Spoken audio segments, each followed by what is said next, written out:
countdown for blast-off. X minus 5, 4, 3, 2, X minus 1, fire.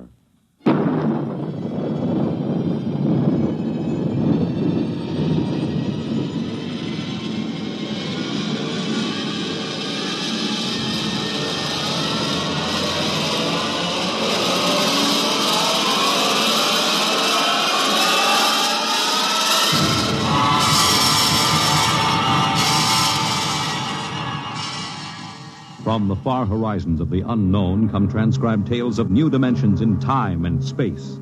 These are stories of the future, adventures in which you'll live in 1,000,000 could-be years on 1,000 maybe worlds.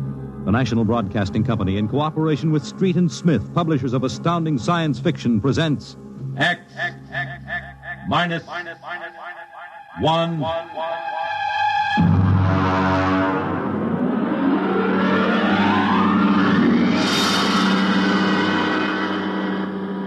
Tonight's story, Courtesy. This is the story of the second expedition to the planet of Landro. I'm recording it for any future expeditions which might land on this God-forsaken sphere, in the hope that they may learn from our tragic example. As I write, there are 2 of us left.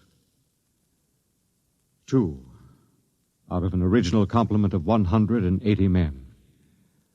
One of us, myself, will be dead in less than 23 minutes. As for the other, heaven have mercy on him, I do not know.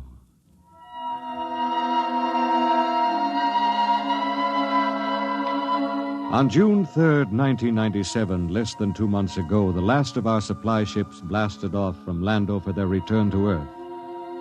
After it had gone, I remember looking out across the plain at the dead city, one of thousands that dotted this planet. It had tall, graceful buildings, atomic power systems, vacuum conveyors, all perfect, all deserted, all ominous. How had it happened? The best guess was that the plague had frightened the original inhabitants of the planet so that they'd piled into rocket ships and headed for some distant planet. I often wondered why a civilization so advanced as Landro could not find a serum to beat the plague. It had taken our Earth doctors less than 6 months to develop an immunization method. Well, maybe those aborigines back in the hills knew the answer. That strange, ugly little people who had taken to the caves the day we landed. I was thinking these things when something happened that gave me the shock of my life. Good evening, Captain. Oh, what brings you here, Doctor? It's the matter of the serum, sir. Oh, what about the serum? It's no good. No good? It's too old. 10 years too old. Didn't you examine it? Yes, I did, but, well, my eyesight has been failing lately. Are you aware, Doctor, that the last supply ship has returned to Earth? Do you know we'll have no more contact for 2 years? Just, how long do you give us? Well, the present immunity will last a week or so. Then, without booster shots, it's just a question of time until someone picks up the plague. After that... What about the natives? They don't die from the plague? The accepted theory is that they have developed an immunity. Well, suppose they haven't developed an immunity, Doctor. Suppose they get the disease. Then they must have a treatment for it. If they don't, there would be no natives. Would you be willing to go on an expedition to the hills to find out? At this point, Captain, I'd be willing to do anything. Absolutely anything. I am truly sorry. You're sorry? Dr. Morgan, sometime when you aren't too busy, when you have a moment, I'd hate to inconvenience you. Would you mind telling me how it feels to murder 180 men? 181, including yourself.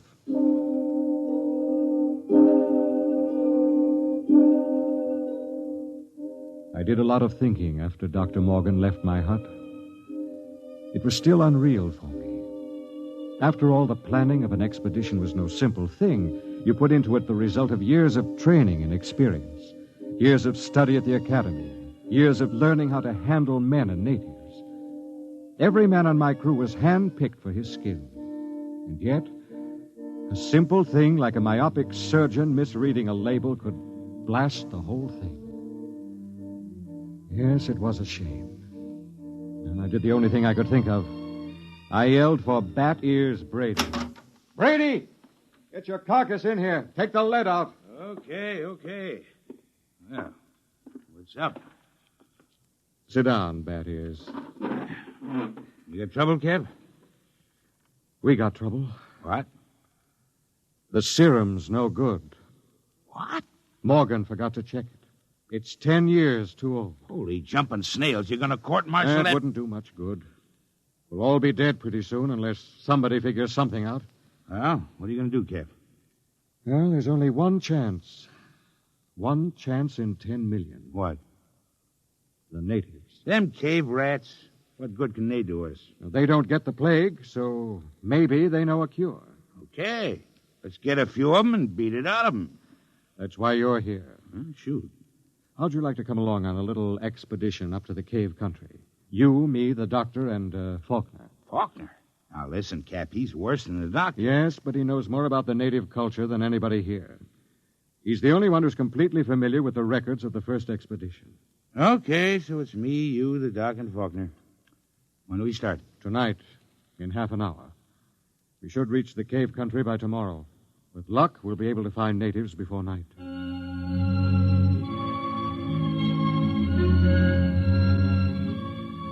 Benny Faulkner was the expedition anthropologist. One of the most unfortunate-looking individuals I've ever met. An ugly man with large ears and a big nose. His body was small and consumptive, but he had a good brain. And he was the best anthropologist the Interplanet Institute could recommend. He and Dr. Morgan were the only two civilians on the expedition. We set out, and after several hours hard walking... Cap. Now, what is it? Don't look now, but very slowly turn your eyes to the right and look behind that big yellow rock. Okay. You see anything? No? Well, keep looking. Don't stop walking. Right on. Okay. There. Yes, it looked like a shadow or something. It's one of them gimpos. He's been following us now for almost an hour, dodging in and out behind the rocks. Shall I bring him in? No, not yet. Just pretend you don't see him. Tell the others if they notice to show no fear. There's nothing will start these simple-minded cavemen like fear.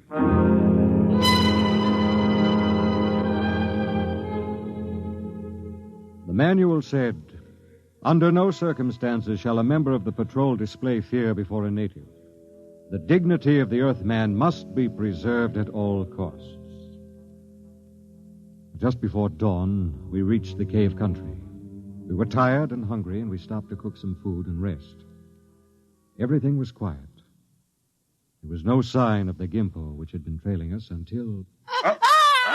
Okay, get in there, you sneaking little monkey man. Come on, before I break this shovel on your stern. Yeah, what's the trouble? Cap, I caught me one of these gimpos sneaking around outside the tent. Bring him in the light of the fire. We can get a look at him. Faulkner? Yes, sir?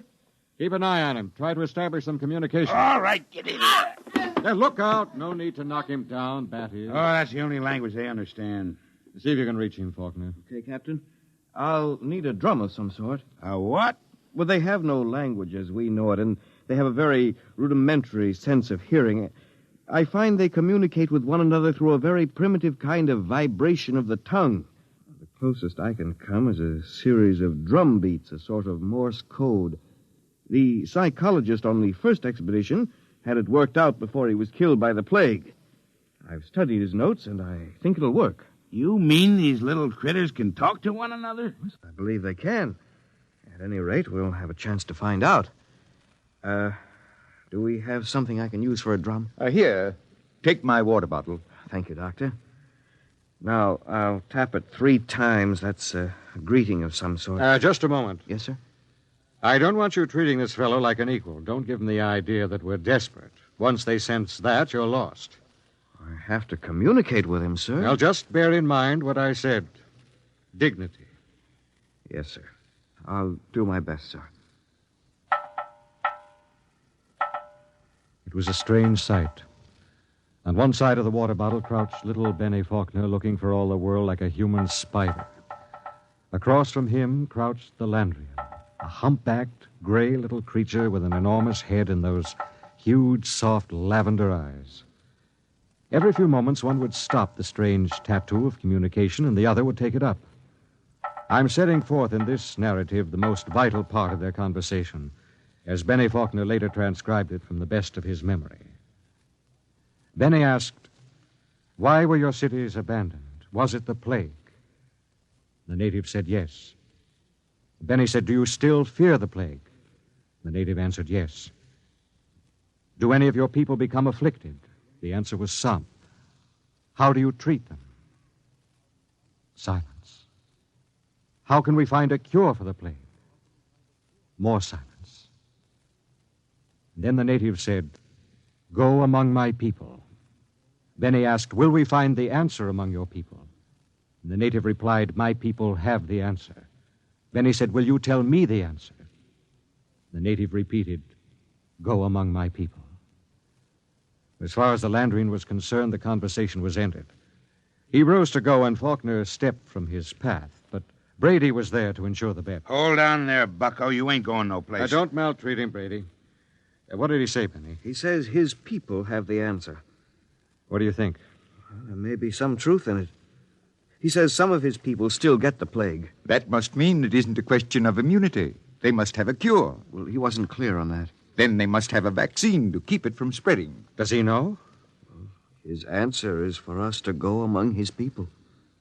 Well, that leaves it up to us. The first level of caves is on top of that cliff about a mile ahead. It's a trap. I'll bet my last dollar on it. Well, maybe not. We'll have to risk it. Wait. Well? Let me go. I got you all into this. But how will you talk? Benny here can give me enough of the code so I can ask the big question. You understand that they might just decide to cut your throat? I'm fully aware of the risk. All right, Doctor. You go ahead. We'll wait at the foot of the cliff. If you aren't back down in 3 hours, we'll come up after you. What about the Gimpo here? We'll hold him as a hostage to ensure the doctor's safety. If the doc comes back, all right, we'll let him go. If not, well, that's your job, Brady. A pleasure.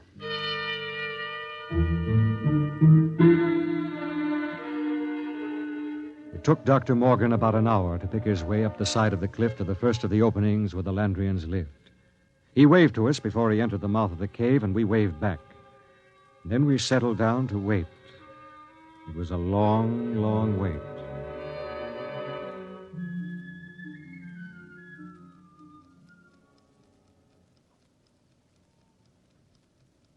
Eight o'clock. He's been up there more than 3 hours, Cap. Well, we'll give him a little more time. It's getting colder. Yes, keep that fire going. How much longer are you going to wait, Cap? Oh, we've got lots of time. You'd think we'd have heard of something by now if they was going to knock him off, I mean. No, not necessarily. Wait. Look, up on the cliff. That's him, all right. Hey, what's he running for? I don't know. He looks scared. That crazy fool, if he don't look out... Doctor! Dr. Morgan, look out! Look out!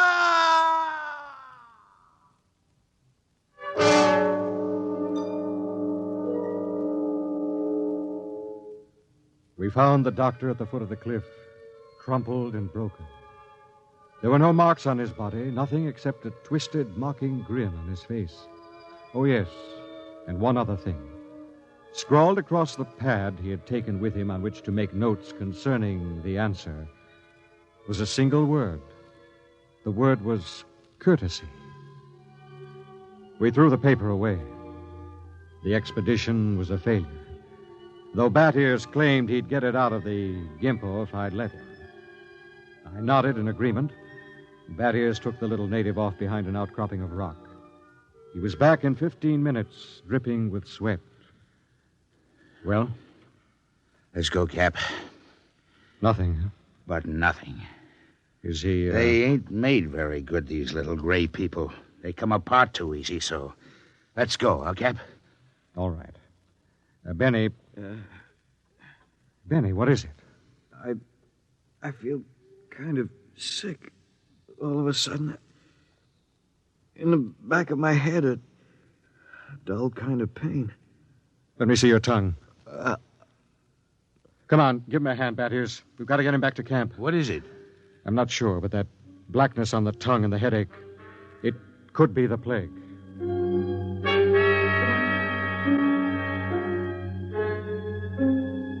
By the time we got Benny Faulkner back to camp, he had the red spots on his body, and then the fever began to rage.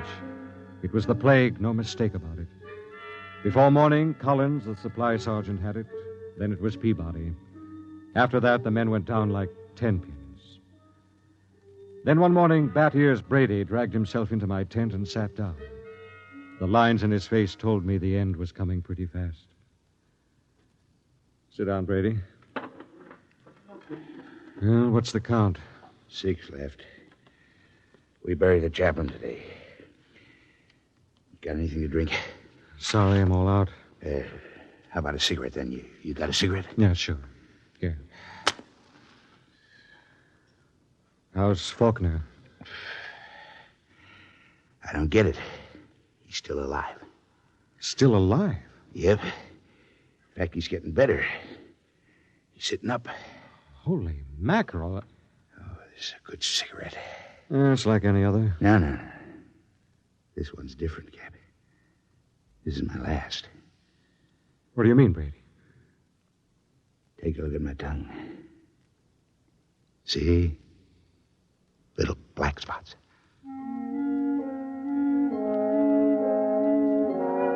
Somehow I managed to get him into bed. He was already raving when I gave him the last of the morphine. It was incredible. Big, brawling, Bat Ears Brady, a tower of strength, lying sick and whimpering on a cot. When he died, I went out on the moors to think. The sun was a dull red glow. Cold breeze whipped up. But somehow I couldn't forget Faulkner. Why should Faulkner recover from a plague from which no man has ever recovered? Surely there must be a reason. Nothing happened without a reason. I turned and went back to see Benny Faulkner. Hello, Captain. Hello, Benny. How are you? Pretty good. I got up and walked a couple of steps today. How goes it? Brady's gone. Oh. I just buried him. Listen, Benny, there must be some reason why... Well, there's nothing strange about me, nothing different from any other man. There must be. You survived the virus. Oh. Benny, I want you to tell me everything you know about yourself, everything you can remember. Because somewhere in your makeup is some little thing that makes the difference. If I can find that thing, then maybe I can do something to save myself and the rest. Even if I can't, at least I can leave a record for any future expedition that comes to Landro. Okay? Okay, Captain. Where should I start? At the beginning. I'm going to take notes. Well, I was born on the 2nd of July in 1971. My parents were ordinary people. My father was...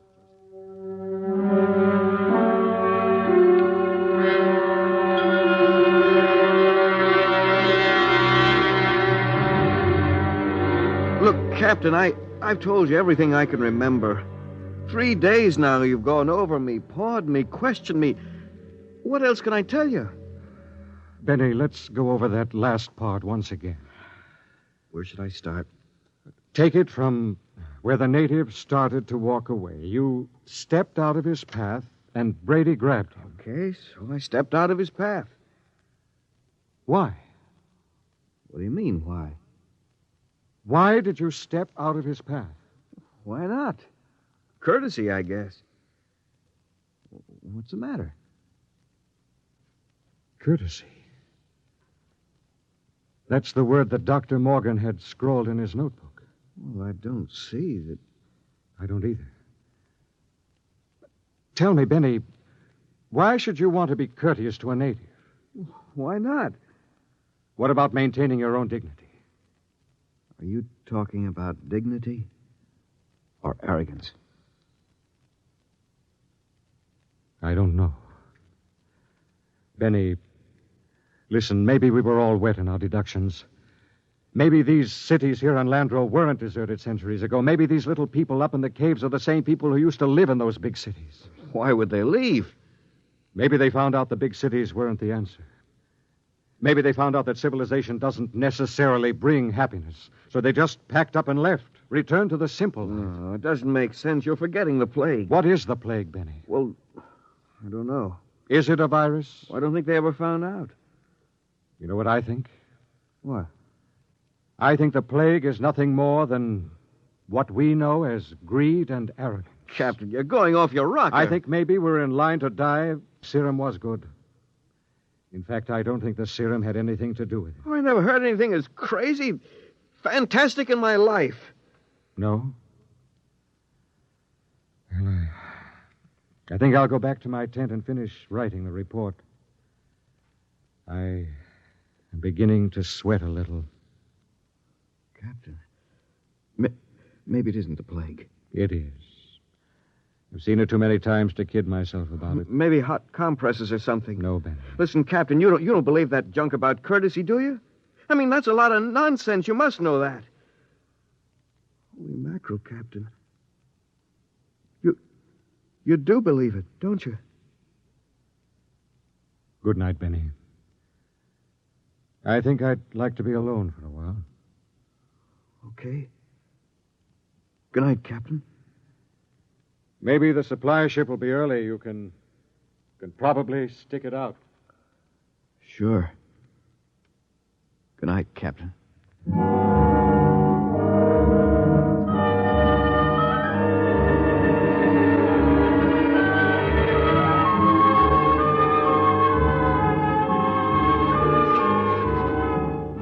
And this concludes my report. I'm turning it over to Benny Faulkner in the hopes that he will be able to transmit it to any other expedition commander who contemplates exploring the planet of Landro. The fever is beginning to mount now. My hands tremble as I write. The end should not be far off. There's little question in my mind as to what it'll be. You see, I didn't have a chance. I stepped out of no paths. I showed no courtesy.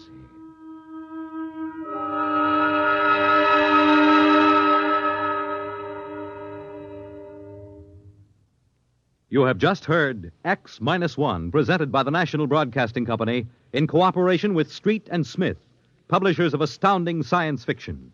Tonight, by transcription, X-1 has brought you Courtesy, adapted for radio by George Lefferts from the story by Clifford Simad. Featured in the cast were Brett Morrison as Captain Ira Warren, Arnold Robertson as Bat-Ears Brady, Edwin Jerome as Dr. Morgan, and Bill Griffiths as Benny Faulkner. Your announcer, Fred Collins. X-1 was directed by Ken McGregor and is an NBC Radio Network production.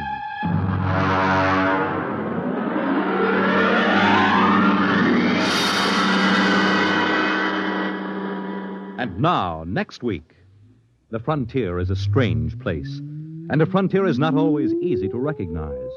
It may lie on the other side of a simple door marked No Admittance, but it is always deadly dangerous. What happens when an innocent girl ignores a single regulation? You will find out next week at X-1.